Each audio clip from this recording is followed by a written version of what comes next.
Hello everyone, I hope you're all having a wonderful day today.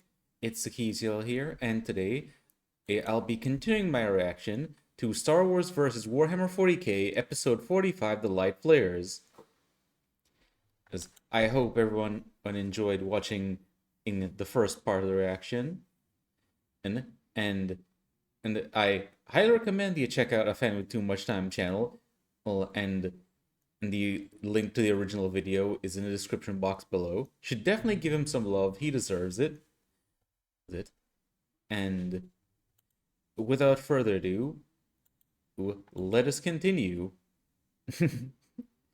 Accidental rhymes.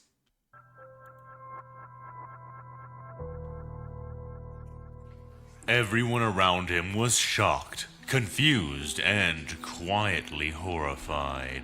But he was not. He could not be, for Admiral Spikes was dead to novelty and unimpressed by power. And the moment he had come to understand that the Oracle command system was all linked through a single ship, he had known that, eventually, whether in this battle or in the next, the Imperials would realize it, and would target it. And he knew that if they succeeded, this would happen. The previously coordinated mobs of the Republic starships suddenly halted mid-maneuvers, floundering in space as if concussed and unconscious. Spikes watched, hands behind his back, sparks flying from the partially shattered cabin of his bridge, reflecting off the glossy visor of his helmet. He said nothing, did nothing, besides watch the hologram before him, watch the blue candles beginning to be snuffed out en masse by the blazing torches they were made to contend with. And, in his mind, he counted down.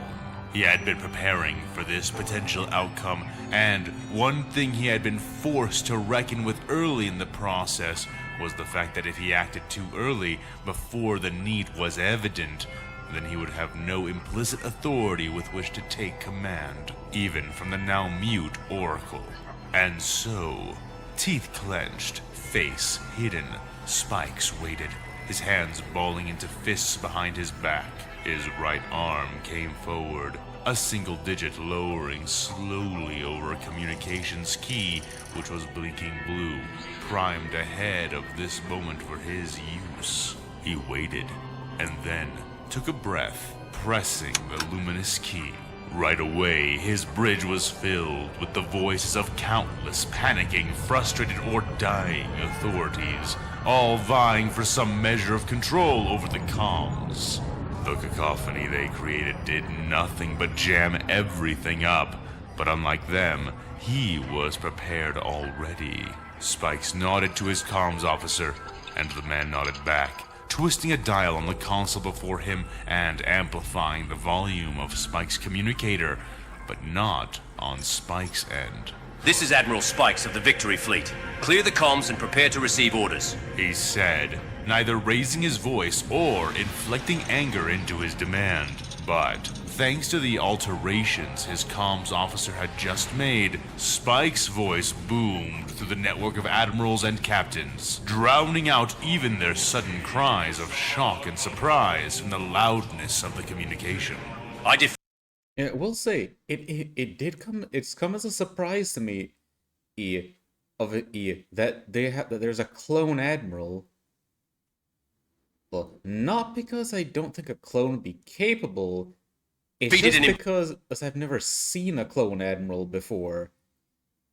Or then again, it could be something that happened in a comic, because I am actually unaware of a lot of the comics. But anyway, looks like it's Spike's time to shine. Imperial force before, and I can do so again. Spikes preempted, his voice coming down to a more normal level, gratified by the fact that no one interrupted him. The clone admiral did not miss a beat. All starships, fall back into your original battle groups. Break off from your current attack patterns, but ensure your retreat vectors are aligned with the angle of an Imperial starship, one or more. Make sure that to fire on us is to risk friendly casualties. A distinct, cold voice cut in across the comms, and Spikes knew at once that it was the dismissive tenor of Admiral Tarkin. Belay those orders. We have them on the retreat. Resume your previous attack patterns and press them hard. Give no quarter, even onto the last man. Spikes clenched his teeth from behind his lips, his straight posture failing to betray the sudden anger that filled him, the only exterior sign of it being his gloved, creaking, clenched fist. Admiral Tarkin, we cannot sustain these losses, and we cannot resume those attack patterns until the Oracle comes online. There is no time for debate. We have already created a large debris field to cover us at a distance. Admiral Spikes insisted. What do we gain from pulling back now? We cannot lift the pressure until we win this. Tarkin countered. Open your eyes, Will Huff! Spikes suddenly spat. The enemy is clearly retreating out of this location. We can win if we let them go at a cost. We will lose if we manage to back them against a wall. We've already won. We just have to finish driving them out. I will not. Tarkin began. Enough. All vessels, switch to main comm line. I will direct you from there. If any wish to differ to Admiral Tarkin's direction, by all means feel free to. Everyone else is to fall back to the debris field for protection, moving in a layered withdrawal. Keep the enemy engaged all the while. Never let up. Prioritize the use of missiles, torpedoes, and mines. Use them all and prepare for a hyperspace exit. He ordered before nodding to his comms officer and hearing the line switch to the tertiary command communications line he would be using from that moment on. Whether Tarkin did or did not continue to vie on the main channel for control of the fleet was not something that Spikes concerned himself with, for soon it was clear. We'll say, depending on how many people might be inclined to follow Tarkin, and splitting the fleet between two different plans could be quite disastrous. However, and I can see where Tarkin's coming from with his idea, because his idea is that if you keep pressuring the enemy, given how successful it's been thus far, or granted he is neglecting the disruption to command caused by the fact Omega isn't leading anymore. But if they were able to keep up that kind of pressure, or given how hard they were pressing the Imperials, I can see why he'd think that they should keep the pressure up until they break. However, if they do get backed against a wall, then, well, I'm sure you can expect cases to happen, then, like in the first engagement, and where the Republic was trying to help and boarded that ship, and they thought that the people aboard were trying to capture them, so they just overloaded the reactor and blew the entire thing, as well as all the ships near it. Clear that the vast majority of the Armada was now taking his orders, and things began to progress quickly from there. Once given a chance to flee from the stinging shoals of the Republic, the Imperial craft did so, breaking away in their own layered withdrawal, both fleets gradually separating and lobbing munitions at each other from the distance. But even the Imperial forces seemed to loathe to deploy their harder armaments. They appeared to be only concerned with recovering and fleeing with what they could, and as the distance between them stretched and stretched, the fires in the skies began to dim, flickering and vanishing, piece by piece, as most of the Imperial vessels began to depart the system. Most, but not all. Oh?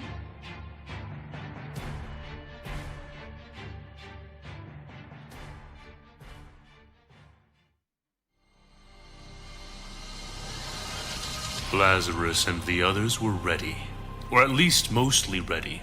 They stood as a group, loitering around the entrance to the Basilica as they made ready for what was potentially their final mission. Commissar Leros stood beside Farnes, checking his disheveled uniform with a pinched face, while the youth stood at attention. To be fair, he was doing an admirable job of holding his poise well, with only a little sweat on his brow to indicate his present fear of potential and sudden execution. But Lazarus knew better, knowing that if she did decide to kill him, she would do it at the negotiation meeting, and only if it turned out to be any kind of deception or trap. In fact, the Saint suspected strongly that this was the only reason she was insisting that he act as her guard for the meeting. Keep your enemies close and all of that. Not far from them was Magos Aurora, leaning against the wall in some kind of meditation or resting state. Her large stave axe resting against the shoulder of her intact arm. Standing near to her was a surprising figure to Lazarus, the young, one-armed Krieger from before, who stood straight nearby, holding his pistol in his hand, evidently taking his assigned duty as the Magos' guard very seriously. He's a proven element. Was what she told Lazarus when he had asked her about the choice, though she had not deemed to elaborate any further. Even so, Lazarus felt that he understood. After all, the young Death Corpsman had saved his life within the Axumite Mall, and had apparently continued to perform admirably, doing far more than merely surviving. Even then, Lazarus was idly scrolling through a data slate which displayed 1313's recent combat reports. He had been one of the first Kriegers to fight his way to the back lines of the Republic bridge defenses and emplacements, and had been among the soldiers who had captured a Republic power cell to use for jamming their local communications. He had fought alongside and survived being part of the diversionary force on the park platform, and he had helped to rescue Ishtara Ordain during their retreat from the Avenue, and that was just what had been recorded so far. Lazarus looked up at the warrior, nodding to himself as he did. A proven element indeed. Mysterious as the Magos' direct reasons may be, he could at least hazard a guess as to why she would make her choice, especially given that all of the combat servitors were either destroyed or damaged beyond acceptable function. As he turned his eyes towards the two others who lingered nearby, he was flooded with a sense of appreciation for the data slate he had on the Krieger, for at least he had something. Standing away from the others was the Inquisitor, a throne agent named Samael Weiler, and close beside him, his own chosen guard, the blonde-haired and blue-eyed young woman who had carried him to the Basilica. To call them an odd pair would be a certain understatement. Samael was an enormous man, with broad shoulders, a defined face, and shiny black eyes, as if his pupils were dilated at all times. In contrast, the petite guard at his side stood comfortably in his shadow, kicking her feet absently as she waited, one hand twirling and fidgeting with her long blonde hair.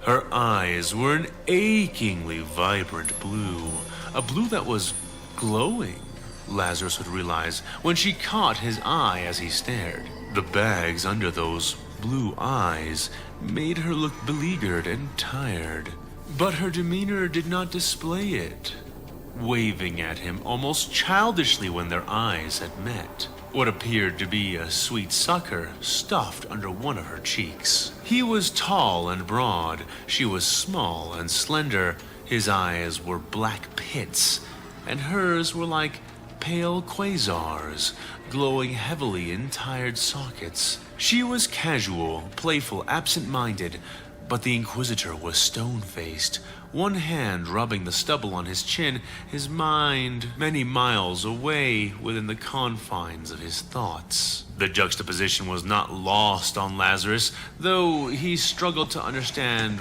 what he should make of it. I guess in the end, it does not matter. He agreed to the plan. I should be grateful for that alone. Lazarus thought to himself. You know, it still surprised me sometimes, Ims, when I think about how proficient the Heck is in combat, despite what her physical appearance would imply. quashing any questions that bubbled up in his mind. Without that Inquisitor's acquiescence, none of this would have been able to proceed, not with any kind of real legitimacy at least. Lazarus wished to turn his eyes upon the last member of his group, but alas, she was not present with them. Each of them had a guard of their own. Jane had Private Eliton. Magos Aurora had 1313. The Inquisitor had his strange knife-wielding woman, and Lazarus, naturally, was permitted to have a guard as well. Unsurprisingly, he had chosen Sister Leandra Ordain as his protector, an assignment he had assumed she would want. And, indeed, when he had told her, she had not seemed disappointed or dismayed by it. And yet, she had hastily departed his side soon after. Leandra had been with him almost continuously since the moment that her mother had made clear her will concerning him, with the exceptions being made mostly due to orders and necessities of combat. Here, neither were in play, and yet he had not seen her since. Flashes of lightsabers igniting played through his mind, and he felt a sharp thrill of fear cleave through him as the possibility of more Jedi assassins ran amok in his mind. I wonder if the reason why she disappeared is because she's getting something special for bodyguard duty. Perhaps something. Perhaps some sort of relic or something. Also, I still like regarding Heck again. Actually, it's like based on when she was fighting, I would think that she's an Eversor assassin maybe, but given that nano stuff was mentioned in the first part, I'm also now wondering if she's a Calidus assassin and can shapeshift. For a few shrill seconds. But those concerns were cut down as Lazarus snapped his head around towards the gates to the basilica, taking a step towards it before breathing out a sigh of relief as the missing sister appeared there, walking from the recesses of the temple and towards the group. Lazarus smiled at the sight of Leandra, but his eyes soon swept away from her face and down to what she was holding in her hands. Sister, it's good to see you. I had feared we may miss you, he said as she came close, feeling a sudden surge of cold run up his spine. Again, the former sergeant's eyes were pulled down from Leandra's reddish hazel eyes back to whatever it was she held. Forgive my lateness, Saint, but being your guardian, I could not neglect this, she explained, her own eyes following his down to her own hands. Lazarus raised the eyebrow on the good side of his face. And what is this, exactly? He asked, Leandra presenting the object to him in response. At first, he mistook it for a ceremonial skull mask, like what the captains and commanders of the Freylin Faithful wore, but soon he... Oh, is it gonna be one of those masks like what Ishtara wore, or wearing the Emperor's face? Spotted the strange, expanding lattice of crystal veins that was spreading out from the center of the skeletal forehead. Gaxian Krell? Lazarus asked, looking up. Whether he is or is not a saint in truth, Leandra said in response. His will is still to serve the Emperor, and I would not deny him that. If he cannot be a saint, then let him walk with one and defend him from the vileness of the warp, she said, extending it out towards him. Lazarus reached out and took the mask gingerly. The skull of Gaxian Krell had been altered, filed and shaped to fit onto Lazarus's face, and turning it around, the new saint could see that light gravlocks and cushion fibers had been strategically attached into the interior portions of it. He lifted it, catching the attention of Commissar Leros as he did.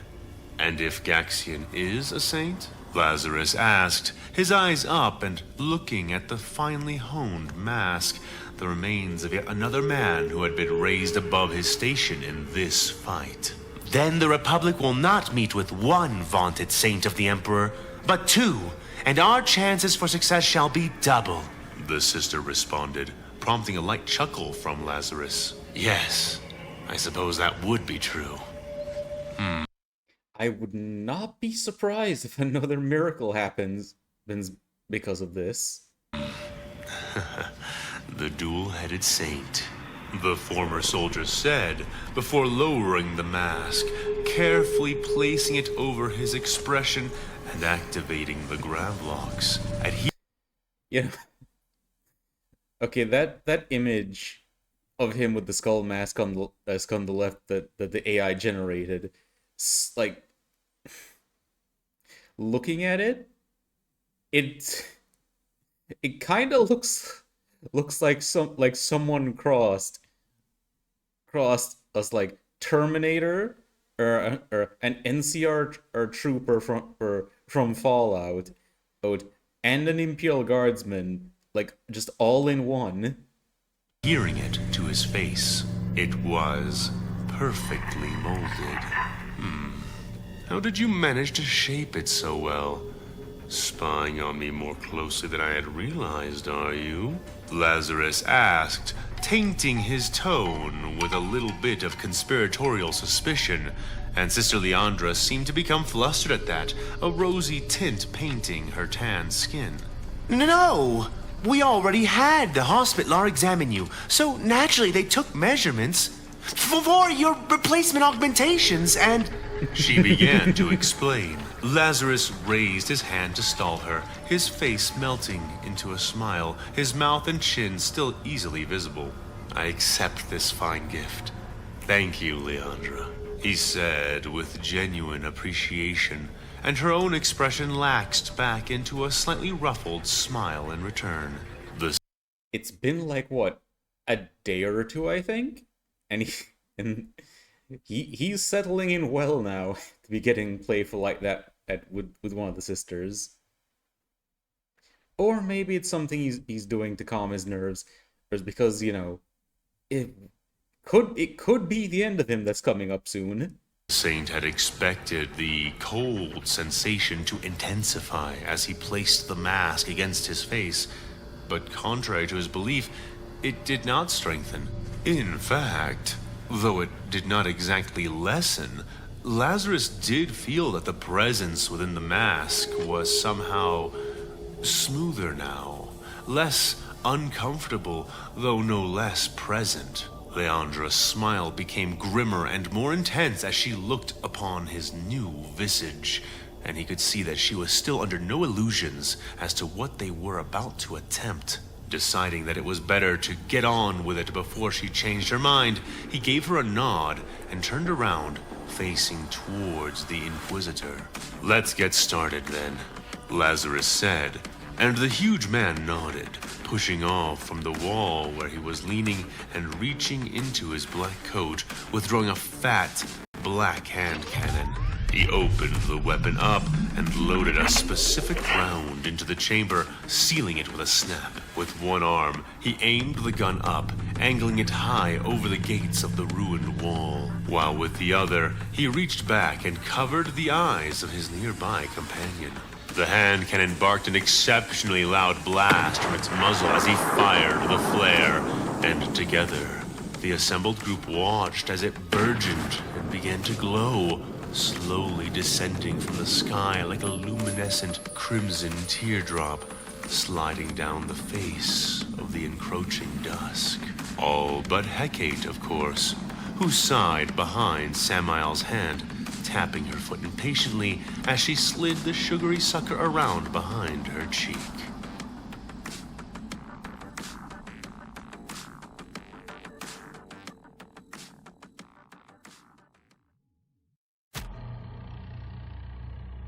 Rex could see it. That huge, red eye. Rex could feel it. Feel it looking into him. Feel it looking into the world. And more than anything else, Captain Rex could feel its hunger. The hunger of a god. He felt his own mouth watering in response, felt his blood boiling, felt his teeth clenching, his fists tightening, his eyes burning. Rex? The voice called him back, almost made him gasp, shaking his head a bit as he reoriented. The lines of Ahsoka's face patterns helped his stinging eyes to focus, and he placed a hand against his helmet. Are you all right? She asked, concern clear in her voice as she bent over as if trying to look through his visor and at his eyes. Yeah, I'm fine. Rex said, straightening again. It's just bright is all. He added, gesturing up towards the red eye of God, which shimmered and gradually sank in the distance. Ahsoka turned. To have that reaction to seeing the flare, the red eye of God. but I wonder if it started if all the stress from fighting on Axum is getting to him. Back towards it and grinned, nodding. Yeah, it is. She said, stepping past him and crossing her arms, standing triumphant as she stared at the distant light. I think that means I win our wager. She added with a smirk, looking over her shoulder at Rex. Wager? He asked, more than a little disoriented. Don't try to back out of it now, Rex. Ahsoka added with a laugh as she turned around. You were sure they would fight to the very end, whether they got my message or not. But that flare up there means I was right. The gamble with Farnus paid off, and now... The former Jedi said, trailing off as she did. Rex nodded, remembering.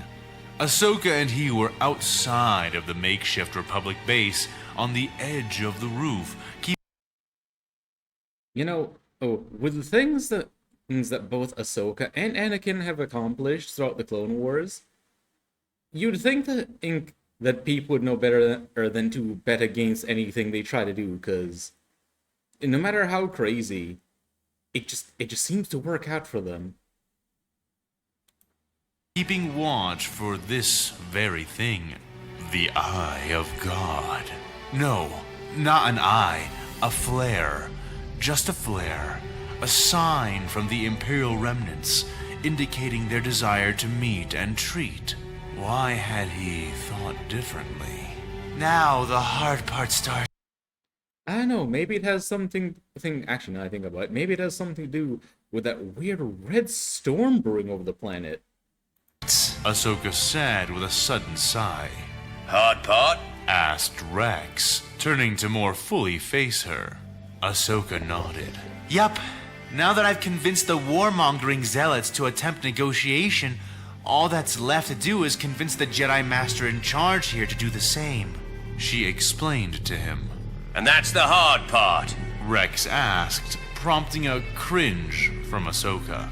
It is when you consider that we should be able to roll over them with sheer numbers at this point, if not just destroy them from orbit. They want to negotiate only because they have to, and we don't have to.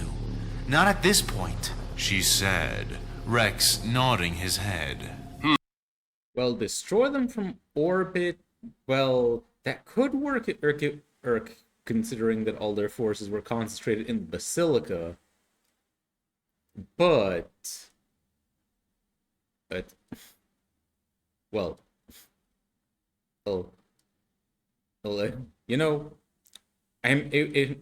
hindsight, that virus bomb would have made it for a great bargaining chip if it had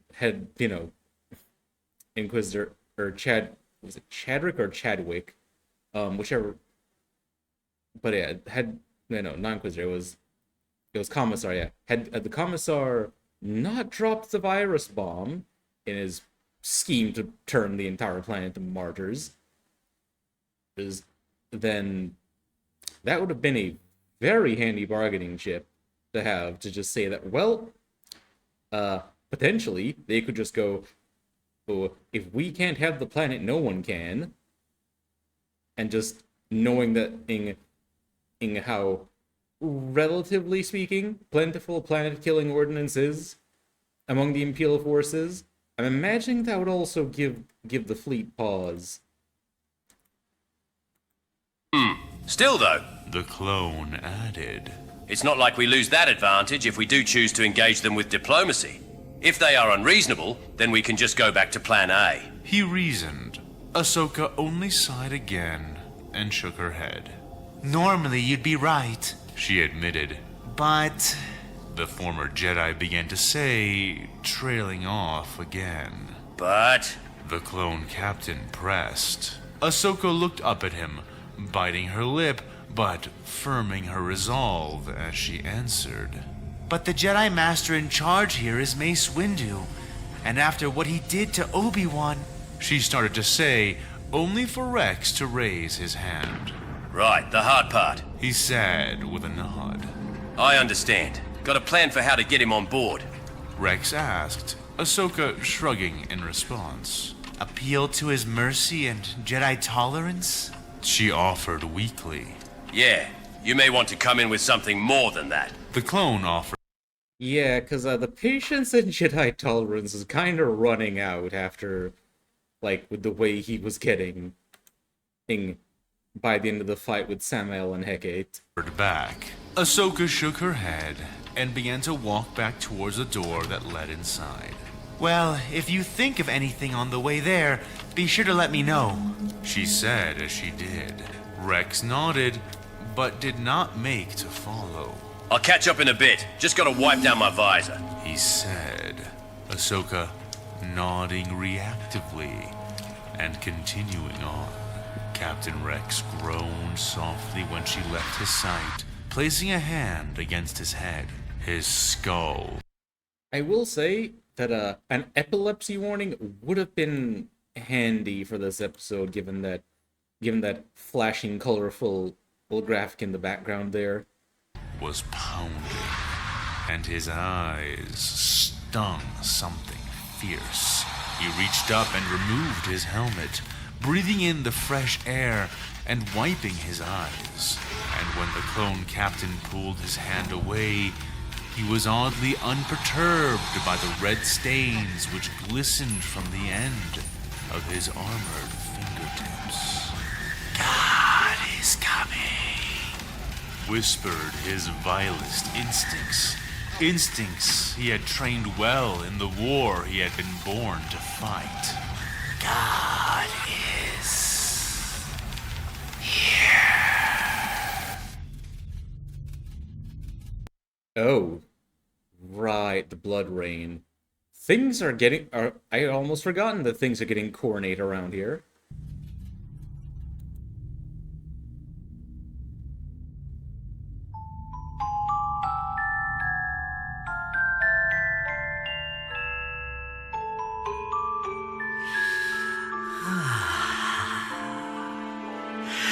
Look at how they crawl around upon the ground like little ants. Yes, but how they fascinate, confusing fate with what is merely chance. Isn't it a laugh? Isn't it a shame? Thinking there is someone in heaven to blame.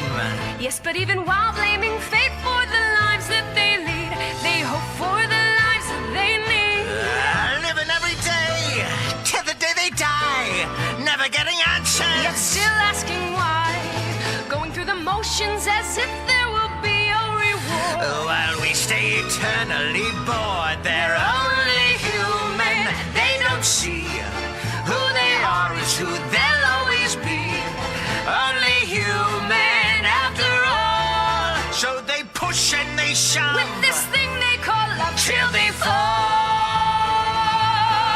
Isn't it a Ah yes, the transformation of Anakin into Darth Vader. farce? Isn't it a waste? Struggling to face what can never be faced. Although hopefully this time with all of his limbs intact. Yes, but maybe death can release something more than we share. I really don't know and don't care. They're only human, standing still, doomed to live pushing boulders uphill. Only human after all. So they give and they take, Hoping someone will help break their fall. they will pray, curse, live, die, never knowing that truth is another man's lie. Eat, sleep, love, hate, like a leaf blowing in the wind. Watch them all vacillate. They're only human. They can't see all the years they can give you and me. Only Yes. human AI Palpatine is back. after all. So they give and we take. Till their silly hearts break. Looking down from above, I'm intrigued by their love. So let's call.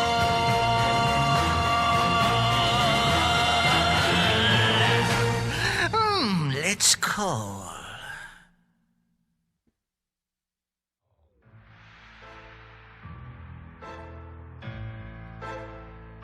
Well, Let's begin. oh. I'm gonna make you wish that I'd stayed gone. Ah, yes. Tune It's on one of my favorite songs from Has Been Hotel. when I'm done. Your status quo will know its race is run. Oh, this will be fun.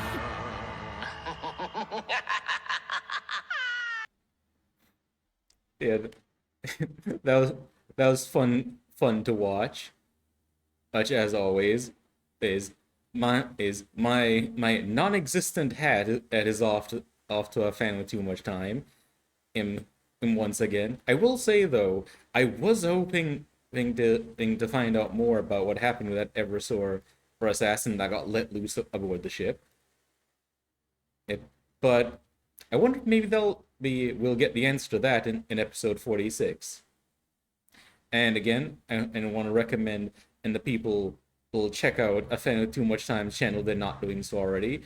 Give him a like, he can subscribe, he definitely deserves it. And until next time, ta-ta, and I hope y'all have a wonderful day today.